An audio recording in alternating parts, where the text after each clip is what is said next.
Olá, eu sou Rogério Silva, muito honrado de fazer parte dessa semana de monitoramento e avaliação.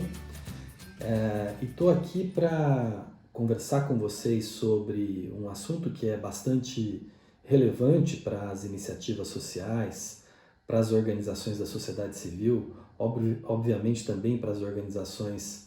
públicas, inclusive para as relações entre organizações da sociedade civil e Estado, que é o tema do monitoramento e avaliação. Nessa fala eu pretendo abordar centralmente as diretrizes para a prática de avaliação no Brasil, recentemente publicadas pela Rede Brasileira de Monitoramento e Avaliação, mas também para que eu possa falar um pouco das diretrizes, eu quero tratar de alguns conceitos básicos do campo de monitoramento e avaliação para que a gente possa então ter uma boa experiência nesse momento. A primeira questão que eu gostaria de abordar é por que fazer monitoramento e avaliação das nossas iniciativas, das nossas organizações ou dos programas nos quais estamos inseridos. E há, do meu ponto de vista, e obviamente um ponto de vista ancorado em uma extensa produção teórica de inúmeros autores e autoras do campo da avaliação e do monitoramento, dois conceitos bem importantes para a gente abordar. Primeiro, o conceito da relevância, ou seja, nós fazemos avaliação para construir uma valoração, observar o valor da relevância das nossas iniciativas, dos programas em que trabalhamos. A relevância é um conjunto de características que nos ajuda a compreender a qualidade como as iniciativas são desenvolvidas, seus processos de implementação,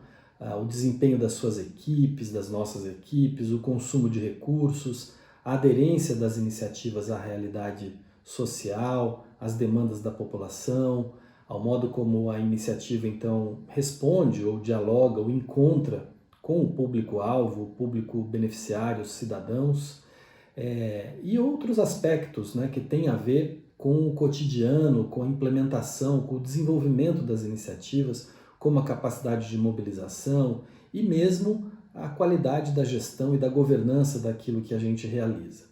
Então, toda vez que o conceito de relevância aparece, ele diz respeito a um conjunto de variáveis intrínsecas das iniciativas que requerem avaliação e monitoramento para que sejam conhecidos, para que sejam compreendidos,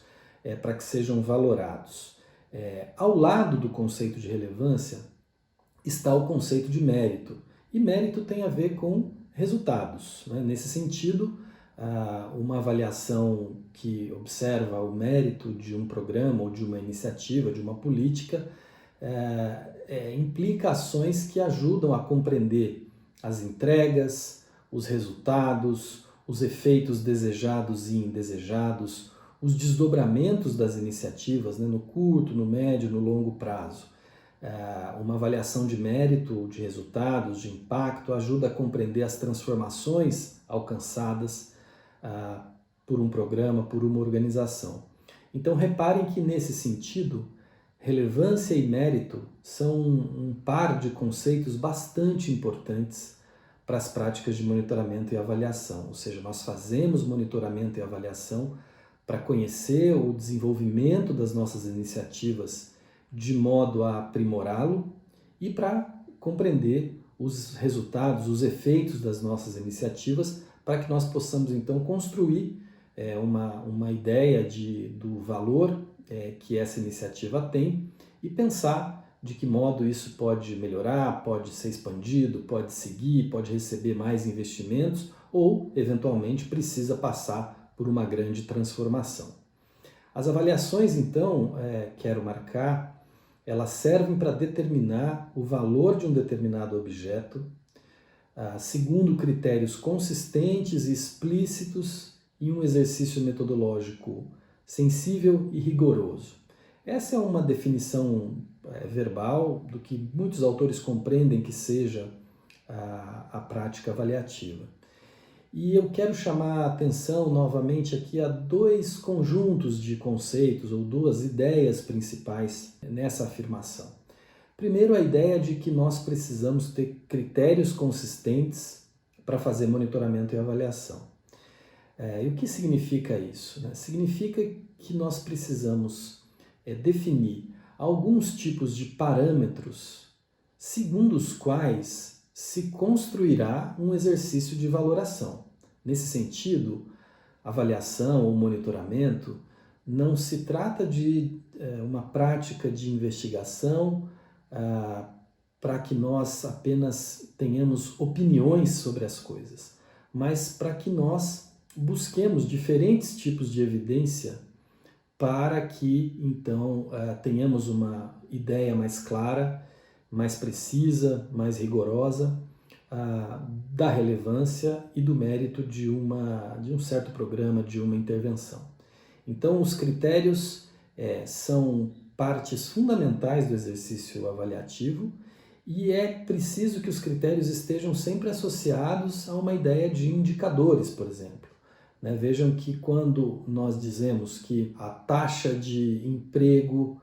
de um programa que trabalha com reinserção no mercado de trabalho, então quanto emprego ele gera de um determinado grupo ou para um determinado grupo. Se nós estamos, por exemplo, trabalhando num programa que alcança 500 pessoas, tendo o interesse de que elas se insiram no mercado de trabalho ao longo do tempo, então um indicador vai ser exatamente a taxa de inserção das pessoas no mercado de trabalho. Obviamente que há um desejo de que todo mundo consiga emprego e que a gente, ao final de um certo tempo, garanta que 100% das pessoas que passaram por um programa estejam empregadas. Mas nós sabemos também que isso não é fácil, Por isso é que o indicador está definido para que nós possamos acompanhar a efetividade desse programa ao longo do tempo. Acontece que, para além do indicador, ele traz um cálculo importante, por exemplo, como a taxa de inserção no mercado de trabalho, a taxa de emprego. Nós precisamos ter um critério segundo o qual nós poderemos dizer se o programa está fazendo diferença de fato para essa população ou não está. Então, se o nosso indicador, ao final de 12 meses, ele encontra, por exemplo, que de cada 100 pessoas, 10 estão trabalhando, a gente fala, puxa, eu tenho uma taxa de 10%, isso é bom ou é ruim? Esse diálogo sobre se é bom ou é ruim requer a construção de critérios, requer que esses critérios sejam explícitos e que sejam investigados e que produzam aprendizagens e nos ajudem a evoluir com a nossa prática. Então, nesse sentido, uma meta pré-estabelecida pode ser um critério ou um outro valor estabelecido no diálogo entre os atores ou com apoio na literatura, com um certo reconhecimento do contexto, também pode ser um critério. Existem várias maneiras da gente construir critérios. O que eu quero chamar a atenção aqui é que nós sempre precisamos de critérios para formar então um valor, fazer esse exercício avaliativo em relação a um determinado indicador. Se nós apenas apresentamos indicadores, nós estamos fazendo uma prática descritiva. A gente mostra um valor, mas tem dificuldade de explicá-lo, justificá-lo, demonstrá-lo como algo que aponta um alcance, um sucesso ou um fracasso, por exemplo. E ao lado dos critérios consistentes, nós também precisamos ter muito cuidado metodológico com as avaliações. Existem inúmeras maneiras de fazer avaliação, existem inúmeros modelos, tanto de natureza mais quantitativa quanto de natureza mais qualitativa, bem como aquilo que nós temos hoje considerado talvez como a melhor prática avaliativa, que são os métodos mistos, essa associação inteligente e oportuna entre o qualitativo e o quantitativo, para que nós possamos compreender a realidade em toda a sua complexidade. Então, desse modo, quando falamos em um exercício metodológico sensível e rigoroso, a sensibilidade tem a ver com a capacidade do método compreender a realidade, escutar o que está sendo dito, enxergar o que está acontecendo, analisar os fenômenos, né? A sensibilidade metodológica tem a ver com isso, né? E ao mesmo tempo um rigor, ou seja, um rigor para que nós possamos produzir avaliações com base em boas evidências, para que nós nos afastemos das opiniões e eventualmente, né, das visões distorcidas da realidade, das fake news, né, por exemplo, para que nós possamos construir, então, uma boa análise e permitir que essa boa análise favoreça os processos de aprendizagem e a tomada de decisão dos atores. E, sem dúvidas, como eu já apontei aqui, e presumindo que vocês também já imaginam ou já sabem, existem muitas maneiras de fazer avaliação. Eu queria iluminar nesse momento apenas um tipo de classificação que tem a ver com os tipos de avaliações relacionadas aos diferentes momentos do ciclo de um projeto, do ciclo de gestão, ou seja, do tempo de desenvolvimento de uma certa iniciativa. Então, nós sabemos, por exemplo, que os momentos de desenho, de concepção, de planejamento estão relacionados ao que alguns autores vão definir como avaliações ex ante, ou seja, as avaliações que se apresentam antes do processo de intervenção, né, da ação programática ser iniciada. Há inúmeras publicações sobre isso, mas, por exemplo, essas podem ser avaliações diagnósticas ou avaliações de linha de base, né, que algumas vezes veremos apontados como também avaliações de marco zero, ou seja, são os momentos em que nós estabelecemos o desempenho de certos indicadores que esperamos que variem ao longo do tempo, para que nós então tenhamos uma base de comparação. Quer dizer, ao início de um programa, por exemplo, o coeficiente de mortalidade infantil em um município estava em 20 por 1.000 nascidos vivos e 24 meses depois o coeficiente de mortalidade infantil tinha sido reduzido para 14 por 1.000 nascidos vivos, o que significa que o programa foi efetivo caso o modelo demonstre, né, que há uma certa causalidade entre o que fizemos e a redução desse indicador. Então a linha de base, né, serve como uma base de comparação e esse tipo de avaliação está mais relacionado ao começo das iniciativas e ao momento inaugural dos programas, né? E, de novo, estou fazendo uma explicação rápida, mas há uma série de materiais, por exemplo, abordando as avaliações ex ante em políticas públicas e iniciativas sociais. Uma vez que a iniciativa teve início e está sendo desenvolvida, né, nós então temos outras práticas que se apresentam nesse caminho, né? São as avaliações que vão ter um caráter de acompanhamento, um caráter mais processual, e é exatamente nesse processo, nesse período de desenvolvimento que estão os estudos de implementação, que estão as práticas de monitoramento. E sendo um pouco mais específico, monitoramento tem a ver com o acompanhamento que realizamos de um conjunto de indicadores que nos permite observar em que medida estamos no caminho certo, no caminho planejado, funcionando conforme as expectativas, evoluindo naquilo que definimos como a nossa prática. Então o monitoramento vai nos dando um sinal de que a gente está indo bem ou não está indo tão bem assim, de que aquilo que nós planejamos de fato está funcionando no contexto,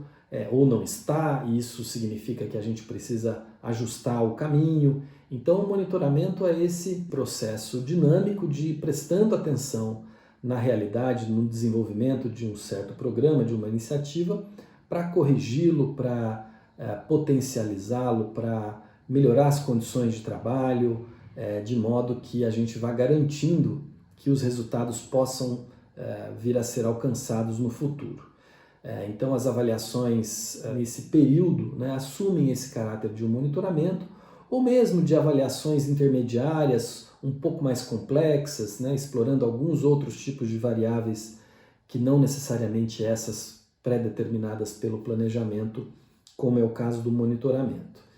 outra vez, há inúmeros textos a respeito e inclusive esse webinar, essa fala, vai sendo acompanhada de algumas sugestões de leitura para quem quiser se aprofundar nos conceitos. Finalmente, há um momento mais de fechamento, de conclusão de ciclo, de gestão de uma iniciativa, de um programa, por exemplo, de um final de mandato, de um final de governo, ou mesmo de um final de apoio de financiamento, né, apoio financeiro de alguma organização, e que significa um momento de encerrar o ciclo. E esses momentos são mais relacionados, ou estão mais relacionados, a avaliações de impacto, avaliações de resultado, tendo em vista que já se transcorreu aí um longo percurso de desenvolvimento da iniciativa e é preciso compreender se os efeitos que ela produziu vão na direção daquilo que tínhamos imaginado, da nossa teoria de mudança, etc., ou se, por outro lado, os resultados não foram tão bons assim. E é nesse momento que, por exemplo, a linha de base nos ajuda para fazer uma comparação ou que outros modelos avaliativos podem ser aplicados, né? Os modelos que comparam grupos de população de um modo mais ou menos experimental, quer dizer, com mais controle, digamos, uma separação de grupos de modo randomizado. Então, existem aí técnicas bastante sofisticadas, né, para observar os resultados e compreendê-los de modo que a gente tenha boas evidências sobre o quanto uma iniciativa cumpriu a sua missão e produziu bons resultados. E nesse sentido, seja no monitoramento, numa avaliação ao início, como uma linha de base, ou numa avaliação de resultados, há algumas etapas do percurso avaliativo que merecem atenção, né? Então, esse percurso requer um momento em que nós tenhamos muita clareza de quais são os atores interessados no processo avaliativo, quais são os atores que participam da iniciativa, que têm a ganhar ou a perder com o que está acontecendo, que são beneficiados ou que trabalham, ou que financiam, ou que tomam decisões com possíveis aprendizados produzidos por um programa, por uma iniciativa. Então é muito fundamental que o pacto que se faz para que uma avaliação se realize seja um pacto estabelecido com os atores, né? A avaliação, nesse sentido, ela não é uma prática definida por um sujeito apenas dentro de um escritório, mas ela é uma prática também dialógica, é uma prática democrática, é uma prática de relacionamento, e nesse sentido é muito importante que sempre pactuemos, né, o percurso avaliativo num conjunto de atores, né, num colegiado que cuida de uma intervenção e que nesse sentido deve participar das construções, das análises e das decisões. E é nesse grupo que geralmente a gente constrói as perguntas avaliativas, né, que são aquelas que nos mostram por que vamos avaliar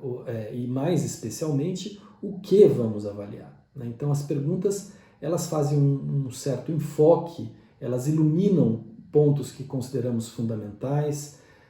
elas nos ajudam a desenhar o processo avaliativo à medida que, então, a pergunta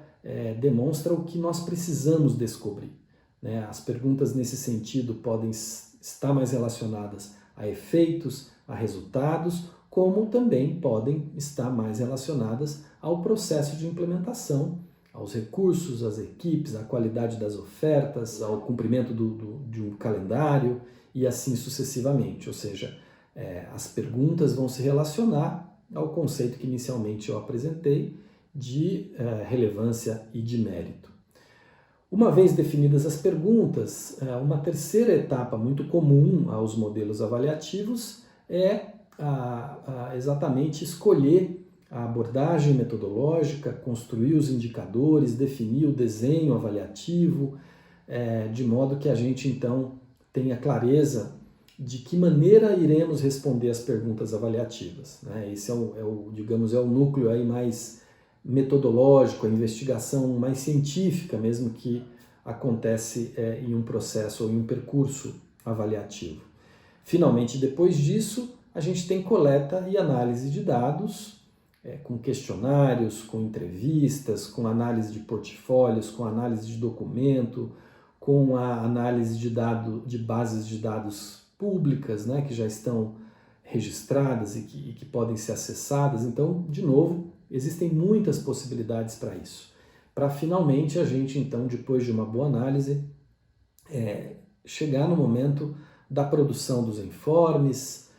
de um relatório, de um outro tipo, de uma outra peça de comunicação que favoreça o diálogo, a produção de aprendizagem e as decisões. Essas etapas fundamentais dos processos avaliativos, elas apenas nos dão noções de conteúdos que são importantes nas avaliações. E esse preâmbulo que eu fiz questão de fazer aqui é exatamente o que permite a gente compreender de que modo as diretrizes para a prática de avaliação no Brasil foram construídas agora no ano de 2020. Publicadas pioneiramente pela Rede Brasileira de Monitoramento e Avaliação, em parceria com a Agenda de Avaliação do Grupo de Institutos, Fundações e Empresas, o GIF, né, que agremia quase 150 fundações e institutos que são organizações da sociedade civil fazendo filantropia ou investimento social privado. As diretrizes, elas são um convite para a sociedade brasileira, né, e não apenas para avaliadores, né, mas é um convite mais amplo para que a gente se aproprie mais da avaliação, tenha mais capacidade crítica de compreender as avaliações, de realizá-las e, desse modo, de utilizá-las também na produção das iniciativas sociais e das políticas públicas. As diretrizes foram construídas ao longo aí de mais ou menos 5 meses de trabalho, que implicaram a escuta de uma série de especialistas e depois em diversas rodadas de subgrupos também de atores do campo, de modo que ao final mais de 200 pessoas vinculadas a organizações da sociedade civil brasileiras, a organizações do Estado, a academia, a consultorias, puderam pensar sobre isso, opinar sobre isso, trazer suas contribuições, suas críticas, do modo como está registrado nesse material, né, que é um material de livre acesso, que também acompanha aqui esse nosso webinar. E as diretrizes, elas obviamente não querem assumir um caráter de uma legislação ou de uma norma. Ao contrário, as diretrizes são um convite ao diálogo, elas apresentam uma série de conteúdos e o livro foi organizado de modo que há inúmeras portas de saída para referências teóricas e políticas, para o aprofundamento, o diálogo, de modo que elas fomentem boas conversas no campo do monitoramento e da avaliação.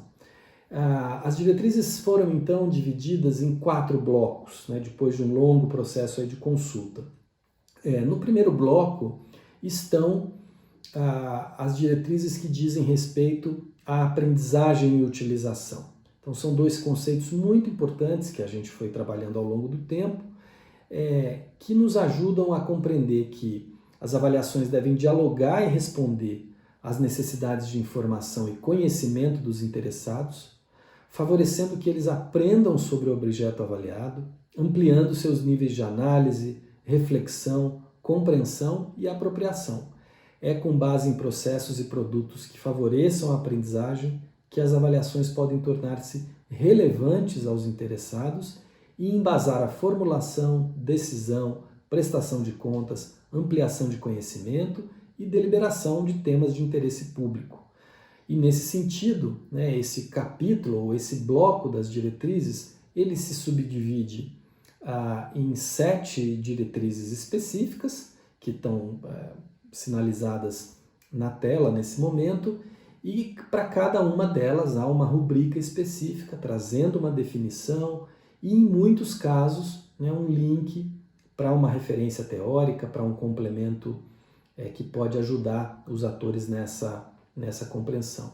Vejam que, num certo sentido, se cabe aqui um resumo,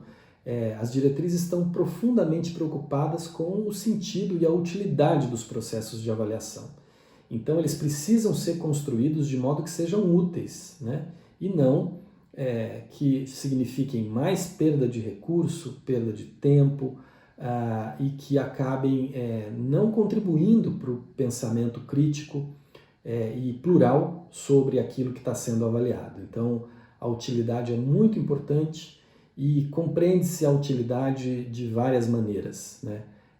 Sim, como um apoio a processos decisórios, mas também como apoio a processos de aprendizagem, a iluminar dimensões escondidas de alguns objetos, a favorecer a compreensão de um objeto pela população ou pelos atores interessados e assim sucessivamente. E para avançar, né, nesse conjunto que são as diretrizes, nós temos um segundo bloco, então, que diz respeito aos direitos e à integridade, ou seja, quando as avaliações devem construir legitimidade entre os interessados por reconhecerem e respeitarem seus direitos e posições sociais, culturais e políticas. Devem adotar procedimentos de investigação que respeitem a integridade, a segurança e o lugar social dos interessados, comunidades e instituições com as quais se relacionam e respeitar os parâmetros normativos e legais vigentes. Ou seja, como as avaliações se relacionam profundamente com as pessoas, com as instituições, com a vida de todos nós, então é muito importante que as práticas investigativas, que os desenhos metodológicos, que os processos dialógicos compreendidos nas avaliações respeitem as pessoas nas suas diferenças, né, respeite a sociedade na sua pluralidade e evite a todo custo, né, produzir mais violência simbólica, mais exclusão. É neste capítulo, inclusive, ou neste bloco das diretrizes, que se discute, por exemplo, a importância das avaliações como uma prática de combate ao racismo, como uma prática de combate a outros modos de exclusão social no Brasil, né? Desde a sua linguagem, ao seu método, ao modo como escuta, a quem escuta, ao tipo de linguagem que utiliza e assim sucessivamente. E avançamos então para um terceiro bloco das diretrizes, que diz respeito à contextualização e valoração. Neste bloco, como a definição aponta, né, as avaliações devem se apoiar na melhor compreensão possível dos objetos. Devem ser capazes de formular, eleger e explicitar critérios tecnicamente consistentes, contextualmente apropriados, que tenham sentido para os interessados e que sejam adequados para responder às perguntas avaliativas e alcançar as finalidades às quais as avaliações se destinam. Reparem que essa dimensão se desdobra num desejo de contextualizar os objetos, ou seja, nós não podemos construir linhas de análise, construir critérios de análise que estejam fora de um determinado contexto, que é cultural, que é institucional, que é político, que é temporal, que é econômico, que é cultural, enfim. Também advogamos para que as avaliações tenham uma boa descrição do objeto,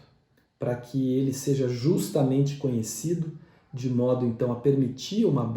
bom exercício de valoração, além dos critérios válidos, como ao início desse webinar nós comentamos, e critérios explícitos, ou seja, nenhuma valoração, nenhuma avaliação deve chegar a conclusões sem que estejam explícitos os critérios utilizados neste exercício de análise.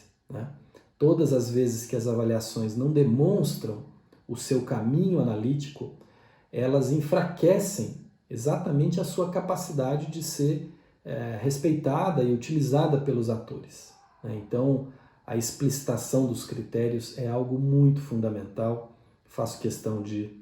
uma vez mais, destacar. E, finalmente, o quarto e último bloco das diretrizes diz respeito a método e viabilidade. E, nesse sentido, esse é um capítulo que se divide em 8 diretrizes, todas rubricadas, e que vão, então, dar conta de que as avaliações devem reconhecer e responder aos contextos nos quais são realizadas. Devem lançar mão de metodologias consistentes que respondam ao objeto avaliado e às finalidades da avaliação. Ao lado do uso criterioso de métodos científicos, as avaliações devem ser geridas de modo cuidadoso, transparente e flexível. Deve contar com profissionais e equipes bem preparadas, além de assegurar o bom uso de recursos materiais e naturais. Então vejam que há aqui uma série também de proposições que cuidam de um componente metodológico da avaliação, ou seja, quando a avaliação aplica, a ciência de investigação utilizando observações, questionários, análises de materiais, análise de conteúdo, análise de metadados, de bases secundárias, enfim, grupos focais, entrevistas em profundidade, observações participantes, enfim, há inúmeras técnicas aqui disponíveis, e que precisam ser usadas com rigor, com cuidado, com atenção, mas ao mesmo tempo, lembrando que a avaliação sempre trabalha com um desafio do tempo, e obviamente dos recursos financeiros. Mas vejam que como as avaliações têm a ver com tomada de decisão, então há sempre uma tensão entre a qualidade da investigação que iremos fazer, o tempo que isso requer e o processo, o tempo de aprendizagem, o tempo de tomada de decisão que os atores vão gerando e que vão impondo ao ritmo da avaliação. Então as avaliações são, digamos, um tanto mais apressadas do que as práticas de pesquisa. Eu digo isso sem nenhum caráter de demérito às avaliações, ao contrário, mas exatamente para demonstrar que há sempre um cálculo aí que a gente vai fazendo nos processos para negociar a precisão, o cuidado metodológico, o critério e o tempo da análise, da decisão, da informação dos atores, da conclusão do ciclo de gestão e assim sucessivamente. Do mesmo modo, essa é uma dimensão também que fala da importância de tratar a gestão dos processos avaliativos também com bastante critério para que constituamos boas equipes, cuidemos da melhor maneira possível do uso dos recursos que se investe em avaliação, para que a gente de fato faça jus ao que se espera das avaliações, como apoio às organizações, aos processos e às decisões. E finalmente, neste bloco, nós também apresentamos ali o conceito de meta-avaliação, que é a última diretriz, mas que diz respeito a esse importante movimento reflexivo, de que os avaliadores, as avaliadoras, as equipes olhem para o próprio processo de avaliação e possam apreciar aquilo que ele tem de luminoso, de bacana, de efetivo, de relevante, mas também possam criticar, reconhecer as falhas, os limites, os equívocos, que são obviamente inevitáveis aos processos de avaliação, porque são inevitáveis aos processos humanos. Então, deste modo, as diretrizes oferecem insumos para que os profissionais e organizações ampliem a qualidade de suas práticas de monitoramento e avaliação. As diretrizes, nesse sentido, são um convite ao diálogo, elas não encerram uma discussão, ao contrário, é a primeira vez que as diretrizes são publicadas, essa é a sua primeira edição, e nesse sentido reconhecemos que há muito o que evoluir e estaremos muito felizes à medida que esse material for tomado pelos atores como um objeto de discussão que tem utilidade para qualificar as práticas, apoiar processos formativos das equipes ou nas academias e, ao mesmo tempo, ir aumentando uma certa massa crítica a respeito das avaliações para que, em 2022, quando nos propusemos a produzir uma segunda edição das diretrizes, nós possamos ampliar a coleta de reflexões, de dados, de perspectivas no Brasil para seguirmos avançando na qualidade das diretrizes, entendendo a importância que elas têm como um documento de orientação. Então, nesse sentido, eu quero concluir a minha fala. Vou lembrar que as avaliações são muito importantes para os processos de gestão das iniciativas sociais, bem como da qualificação das políticas públicas. Esse é um momento importante para se pensar nisso, não apenas pelo contexto eleitoral vivido no Brasil, ao qual as avaliações podem agregar qualidades importantes, mas também pelos inúmeros desafios que a nossa sociedade tem vivido, né, no combate à pandemia e na tentativa de superar a pandemia e todos os seus efeitos, né, essa grande crise econômica que estamos vivendo, bem como também uma certa crise, né, social e política que tem acompanhado o Brasil aí nos últimos anos e que tem nos feito convites, né, explícitos para que nós possamos olhar com atenção para a importância da Constituição Federal de 88, no modo como ela procura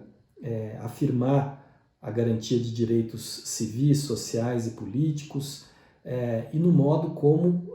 temos, né, desde a redemocratização, tentado construir um estado de bem-estar social, com a presença de políticas públicas importantes para garantir educação, saúde, assistência social, emprego, meio ambiente para nós e para as gerações futuras. Então, é neste enquadre que as avaliações se inserem, né? Elas não são uma ferramenta burocrática, não deveriam ser, elas não são uma ferramenta de controle que tensiona os atores, não deveriam ser, mas elas são ferramentas que querem trazer evidências para o debate público, que querem ofertar informações importantes para os gestores públicos e privados analisarem as situações e tomarem as suas decisões. Elas querem oferecer informação para que a mídia faça o importantíssimo papel de olhar e de crítica que tem feito no Brasil, né, para os diferentes setores, e desse modo as avaliações estão aí para tentar contribuir com o amadurecimento da nossa democracia. Acho que esse, finalmente, é o compromisso que as avaliações têm. Elas querem ser uma prática de interesse público e, por isso,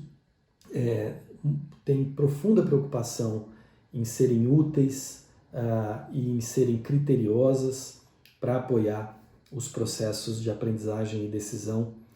que a sociedade brasileira precisa para seguir avançando. Uma vez mais, muito obrigado pela audiência, pela atenção a esse momento. Espero que tenha feito sentido a vocês essa fala e que possa permitir boas conversas em torno da avaliação e, quem sabe, voltaremos a nos encontrar em outros espaços formativos.